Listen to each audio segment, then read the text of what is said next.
বনি ইসরাইলের জামানায় এক যুবক ছিল। যুবক আল্লাহর জন্য ইবাদত করবে, আল্লাহ তাআলার ইবাদত করবে, চিরটা জীবন আল্লাহর ইবাদতের ভিতরে লাগাবে। বান্দা চিন্তা করেছে। এই চিন্তা করার পরে ওই যুবক, বনি ইসরাইলের ওই যুবক, সাগরের মাঝে দ্বীপ আছে, ওই দ্বীপের ভিতর চলে গেল।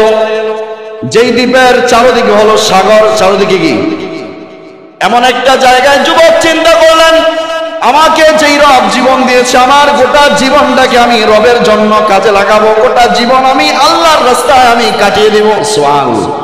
চলে যাওয়ার পরে ওখানেই তিনি ইবাদত শুরু করলেন। কি শুরু করলেন? ইবাদত শুরু করলেন। ইবাদত শুরু করার পরে ইবাদত শুরু করলেন, ইবাদত চলছে, কিন্তু ক্ষুধা লেগেছে, খাবারের প্রয়োজন। কিন্তু ওই দ্বীপের ভিতর তো কোনো খাবার নাই, কোনো কিছুই নাই। কিন্তু কি খাবে? আল্লাহ রাব্বুল আলামিনের কুদরতে ওই দ্বীপের ভিতর আল্লাহ সুবহানাহু ওয়া তাআলা একটা ডালিম গাছের ব্যবস্থা করে দিলেন। সুবহানাল্লাহ। ইবাদত করে আর দ্বীপের থেকে ওই ডালিম গাছ থেকে ডালিম ফল ভক্ষণ করে। কিন্তু ডালিম ফল ভক্ষণ করার পরে পানির তো প্রয়োজন, ঠিক না? আর সাগরের পানি ওটা তো নোলা পানি, ওটা তো লবণাক্ত পানি, ওটা খাওয়া সম্ভব নয়। এজন্য পানিরও প্রয়োজন। আল্লাহ সুবহানাহু ওয়া তাআলা ওই যুবকের জন্য ওই দ্বীপের ভিতর একটা ঝর্ণারও ব্যবস্থা করে দিলেন। সুবহানাল্লাহ। ওই আল্লাহর বান্দা যুবক ইবাদত করে আর ডালিম গাছ থেকে ডালিম খায়, পানি পান করে। এইভাবে ইবাদত করতে করতে ডালিম গাছের ফল খায় আর পানি পান করে। আল্লাহর ইবাদত করতে করতে দীর্ঘ 500 বছর পর্যন্ত ইবাদত করে। সুবহানাল্লাহ। 500 বছর ইবাদত করার পরে এবার তার মৃত্যুর সময় ঘনিয়ে আসছে।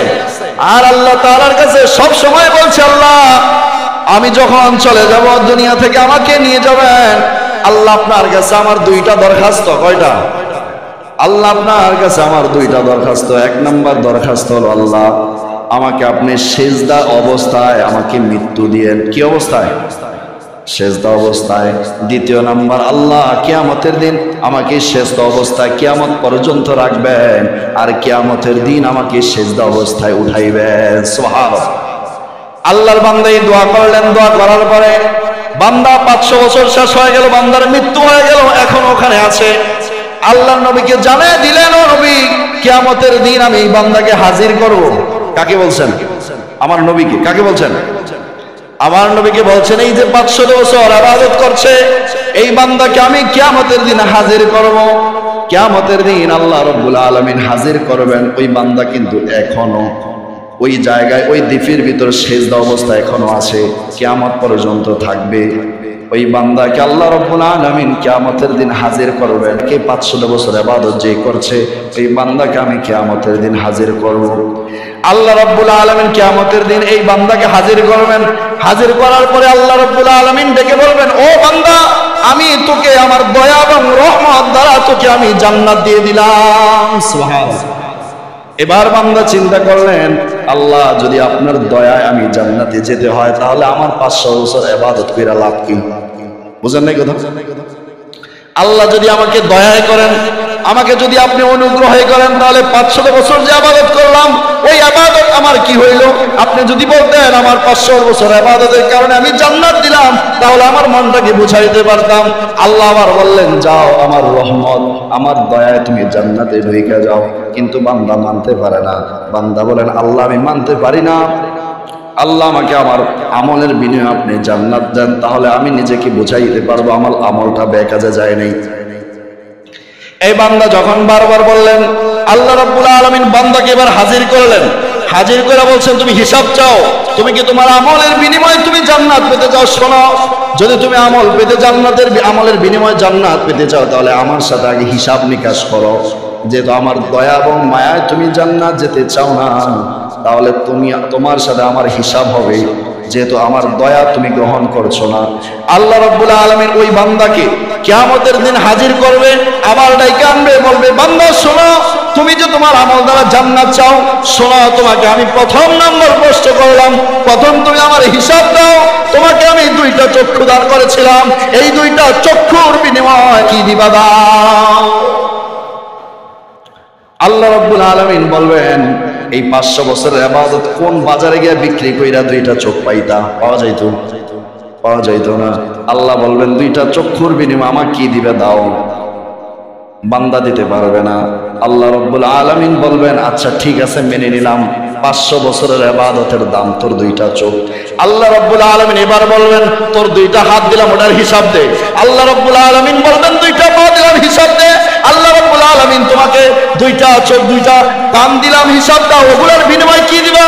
কারণ দুইটা চক্ষুর দাম তো 500 বছরের ইবাদত হয় না, ওটার বিনিময় হয় না। 500 বছরের ইবাদত তো কিছুই না। তাহলে অন্যান্যটা যদি আমি মেনে নেই 500 বছরের ইবাদতের দাম, 500 বছরের ইবাদতের দাম দুইটা চক্ষু, আর বাকি যত আমি আল্লাহ তাআলা নিয়ামত দান করলাম ওগুলার জন্য আমি আল্লাহ তাআলাকে কি দিবা? এমন কি 500 বছর ধরে যেই ডালিম গাছের ডালিম খেয়েছ, যেই ঝর্ণার প্রবাহিত পানি খেয়েছ, ওগুলার হিসাব আমি আল্লাহ তাআলাকে দাও। আল্লাহ রাব্বুল আলামিন বলবে জাহান্নামে নিক্ষেপ কর। আগে বলছিলাম দয়া কিন্তু মানতে চায় নাই, এবার জাহান্নামে নিক্ষেপ কর।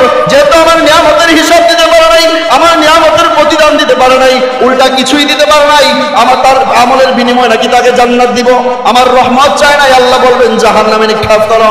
আল্লাহ রাব্বুল আলামিন কে এবার ডাইকা বলবেন আল্লাহ আমার আমলের বিনিময়ে আমি জান্নাত চাই না, আমি আপনার দয়ায় আমি জান্নাত পেতে চাই। সুবহানাল্লাহ। তাহলে ওই বান্দা যদি 500 বছরের ইবাদত হয়ে যদি আল্লাহ তাআলার কাছে কোনো জান্নাত রহমত ছাড়া জান্নাত পায় নাই, আর আমরা যেই 50 বছর হায়াত পেয়েছি, 60 বছর হায়াত পাইলাম, এই 60 বছর হায়াতের ভিতর অনেকের যোগ করলে দেখা যাবে 5 বছরের ইবাদত আমরা করি না, ঠিক না? তাহলে বলেন এই ইবাদত দ্বারা জান্নাত পাওয়া সম্ভব? কখনো সম্ভব নয়। তাহলে আল্লাহর নবী এই কথাটা বলেছেন লা ইউদখিলু আহাদাম মিনকুম আমালুহুল জান্নাতি ওয়া লা ইউজিরুহু মিনান নার। কোন বান্দা ইবাদত দ্বারা জান্নাত পাওয়া যাবে না শুধু আল্লাহ তাআলার দয়া এবং অনুগ্রহ ছাড়া। সুবহানাল্লাহ। তাহলে আমাদের ইবাদত দ্বারা জান্নাত পাওয়া সম্ভব নয়, তবে ইবাদত হলো আল্লাহ তাআলার দয়ার কারণ। কিসের কারণ? দয়ার কারণ। আল্লাহ তাআলা এই ইবাদতের মাধ্যমে আমাদেরকে দয়া করে জান্নাতে দিবেন। আর যদি ইবাদতই না করি তাহলে আমাদেরকে আল্লাহ কিভাবে দয়া করবেন? করবেন দয়া? এজন্য ইবাদত করব আর রহমতের আশা করব, ইবাদত করব রহমতের আশা করব, ইবাদত ছেড়ে দিয়ে রহমতের আশা করাবো কাম। বুঝা আসছে কথা?